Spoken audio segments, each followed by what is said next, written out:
Hey guys, welcome back. Now we're on to chapters 11 and 12 of book 2 of Tender as the Night by F. Scott Fitzgerald. So let's get started. Chapter 11. Dr. Richard Diver and Mrs. Elsie Spears sat in the Café des Alliés in August under cool and dusty trees.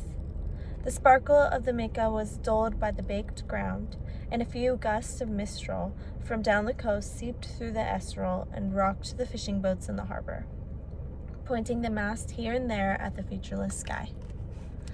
"I had a letter this morning," said Mrs. Spears. "What a terrible time you all must have had with those men. But Rosemary said you were perfectly wonderful to her." Rosemary ought to have a service stripe. It was pretty harrowing. The only person it didn't disturb was Abe North. He flew off to Havre. He probably doesn't even know it yet. "I'm sorry Mrs. Diver was upset," she said carefully. Rosemary had written, "Nicole seemed out of her mind. I didn't want to come south with them because I felt Dick had enough on his hands." "She's all right now," he spoke almost impatiently. "So you're leaving tomorrow? When will you sail?" "Right away." "My God, it's awful you have to go." "We're glad we came here. We've had a good time, thanks to you. You're the first man Rosemary ever cared for." Another gust of wind strained around the porphyry hills of La Noupole. There was a hint in the air that the earth was hurrying on towards other weather.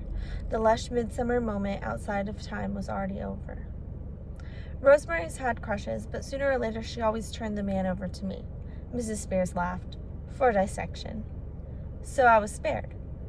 "There was nothing I could have done. She was in love with you before I ever saw you. I told her to go ahead." He saw that no provision had been made for him, or for Nicole, in Mrs. Spears' plan. And he saw that her amorality sprang from the conditions of her own withdrawal. It was her right, the pension on which her own emotions had retired. Women are necessarily capable of almost anything in their struggle for survival, and could scarcely be convicted of such man-made crimes as cruelty. So long as the shuffle of love and pain went on within proper walls, Mrs. Spears could view it with as much detachment and humor as an Anouche. She had not even allowed for the possibility of Rosemary's being damaged, or was she certain that she couldn't be? "If what you say is true, I don't think it did her any harm." He was keeping up to the end of the pretense that he could still think objectively about Rosemary. "She's over it already. Still, so many of the important times in life begin by seeming incidental." "This wasn't incidental," Mrs. Spears insisted. "You were the first man. You were an ideal to her. In every letter she says that." "She's so polite." "You and Rosemary are the politest people I've ever known, but she means this. My politeness is a trick of the heart." This was partly true. From his father, Dick had learned that the somewhat conscious good manners of the young Southerner coming north after the Civil War. Often he used them, and just as often he despised them, because they were not a protest against how unpleasant selfishness was, but against how unpleasant it looked. "I'm in love with Rosemary," he told her suddenly. "It's a kind of self-indulgence saying that to you." It seemed very strange and official to him, as if the very tables and chairs in the Café des Alliés would remember it forever. Already he felt her absence from these skies. On the beach he could only remember the sun-torn flesh on her shoulder. At times he crushed out her footprints as he crossed the garden. And now the orchestra launching into the nice carnival song, an echo of last year's vanished gaieties, started the little dance that went on all about her. In 100 hours she had come to possess all the world's dark magic, the blinding belladonna, the caffeine converting physical into nervous energy, the mandragora that imposes harmony. With an effort, he once more accepted the fiction that he shared Mrs. Spears' detachment. "You and Rosemary aren't really alike," he said. "The wisdom she got from you is all molded up into her persona, into the mask she faces the world with. She doesn't think. Her real depths are Irish and romantic and illogical." Mrs. Spears knew, too, that Rosemary, for all her delicate surface, was a young Mustang, perceptibly by Captain Dr. Hoyt, USA, cross-sectioned, Rosemary would have displayed an enormous heart, liver, and soul, all crammed close together under the lovely shell. Saying goodbye, Dick was aware of Elsie Spear's full charm, aware that she meant rather more to him than merely a last willingly relinquished fragment of Rosemary. He could possibly have made up Rosemary. He could never have made up her mother. If the cloak, spurs, and brilliance in which Rosemary had walked off were things with which he had endowed her, it was nice in contrast to watch her mother's grace, knowing it was surely something he had not evoked. She had an air of seeming to wait, as if for a man to get through was something more important than herself, a battle or an operation, during which he must not be hurried or interfered with. When the man had finished, she would be waiting, without fret or impatience, somewhere on a high stool, turning the pages of a newspaper. Goodbye, and I want you both to remember how fond of you Nicole and I have grown. Back at the Villa Diana, he went to his workroom and opened the shutters closed against the midday glare. On his two long tables, in ordered confusion, lay the materials of his book. Volume 1, concerned with classification, had achieved some success in a small subdivided edition. He was negotiating for its reissue. Volume 2 was to be a great amplification of his first little book, A Psychology for Psychiatrists. Like so many men, he had found that he had only one or two ideas, that his little collection of pamphlets, now in its 50th German edition, contained the germ of all he would ever think or know. But he was currently uneasy about the whole thing. He resented the wasted years at New Haven, but mostly he felt a discrepancy between the growing luxury in which the Divers lived and the need for display which apparently went along with it.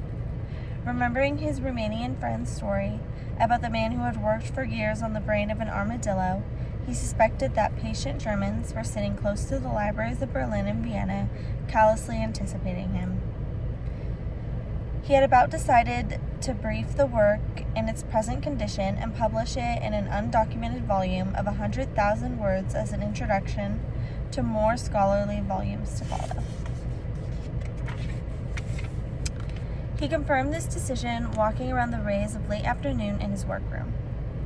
With the new plan, he could be through by spring.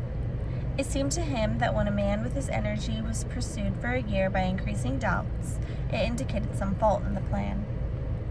He laid the bars of gilded metal that he used as paperweights along the sheaves of notes. He swept up, for no servant was allowed in here, treated his washroom sketchily with Bon Ami, repaired a screen, and sent off an order to a publishing house in Zurich. Then he drank an ounce of gin and twice as much of water. He saw Nicole in the garden. Presently he must have encountered her, and the prospect gave him a leading feeling. Before her he must keep up a perfect front. Now and tomorrow, next week and next year. All night in Paris he had held her in his arms while she slept light under the luminol. In the early morning he broke in upon her confusion before it could form, with words of tenderness and protection, and she slept again with his face against the warm scent of her hair. Before she woke, he had arranged everything at the phone in the next room. Rosemary was to move to another hotel. She wanted to be Daddy's girl and even to give up saying goodbye to them.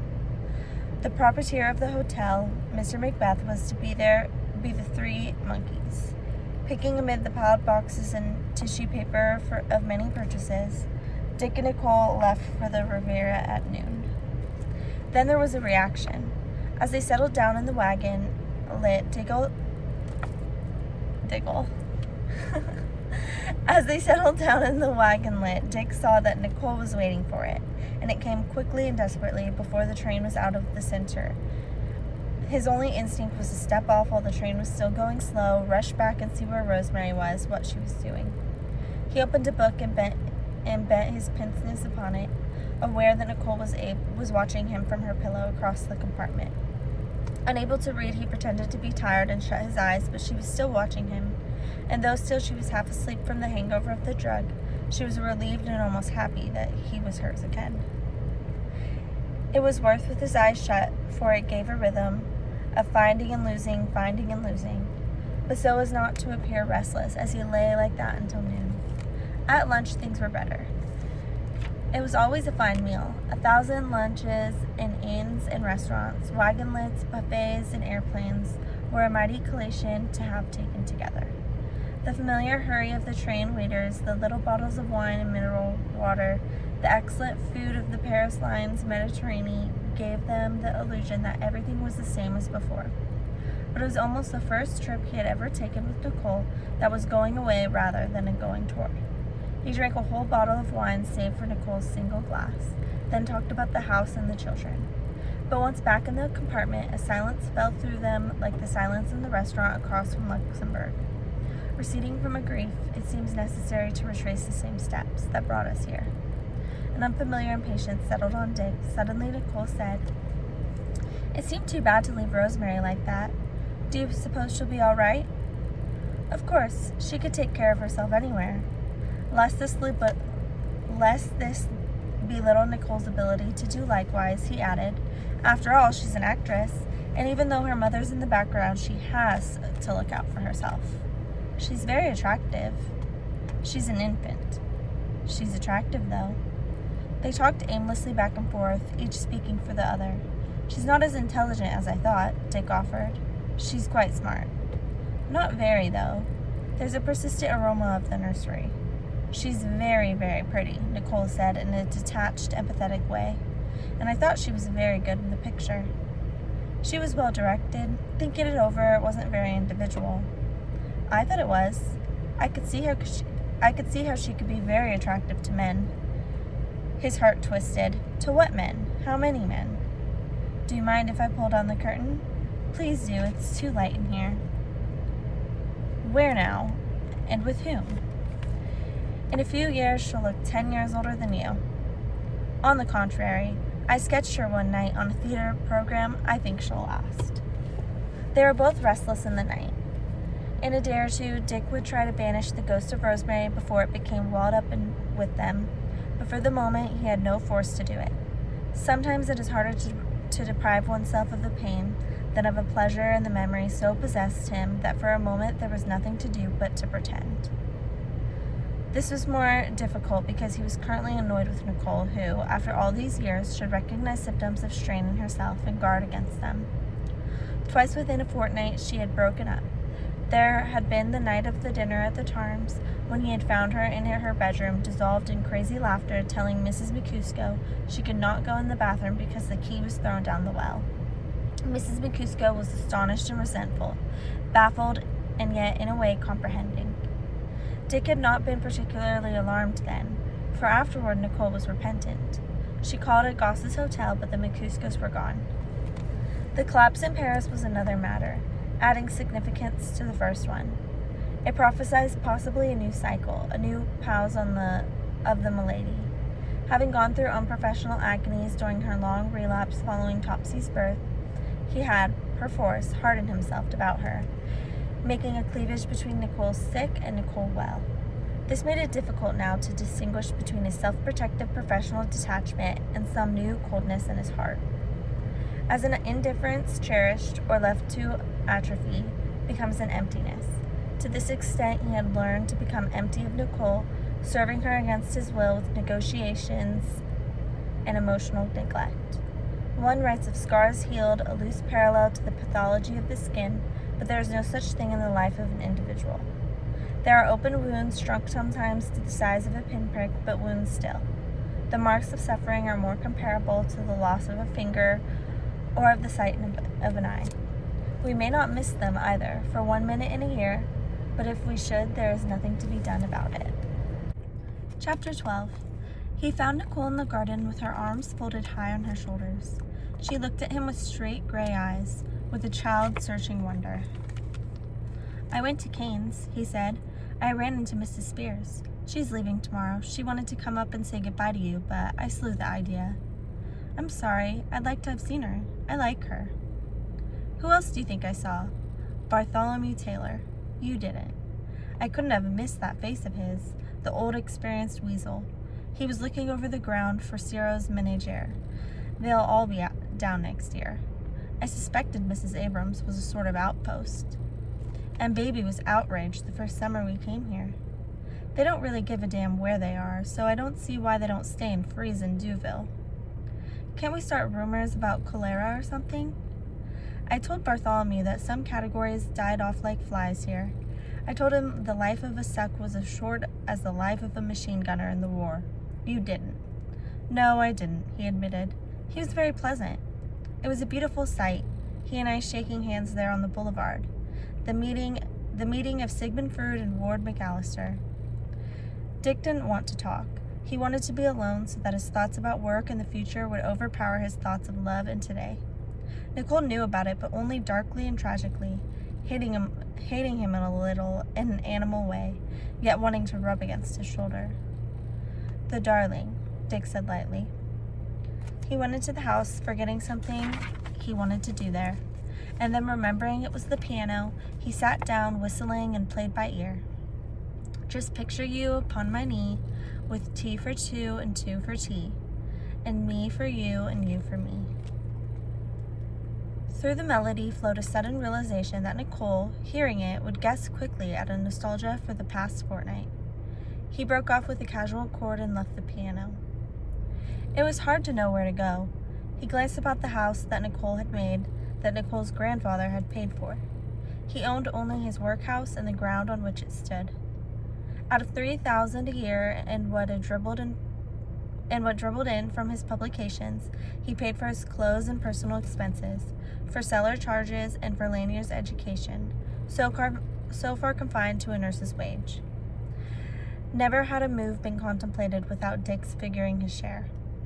Living rather aesthetically, traveling third class when he was alone with the cheapest wine and good care for his clothes, and penalizing himself for any extravagances, he maintained a qualified financial independence. After a certain point, though, it was difficult. Again and again it was necessary to decide together as to the uses to which Nicole's money should be put. Naturally, Nicole, wanting to own him, wanted him to stand still forever, encouraged any slackness on his part, and in multiplying ways he could constantly inundated by a trickling of goods and money. The inception of the idea of the Cliff Villa, which they had elaborated as a fantasy one day, was a typical example of the forces divorcing them from the first simple arrangements in Zurich.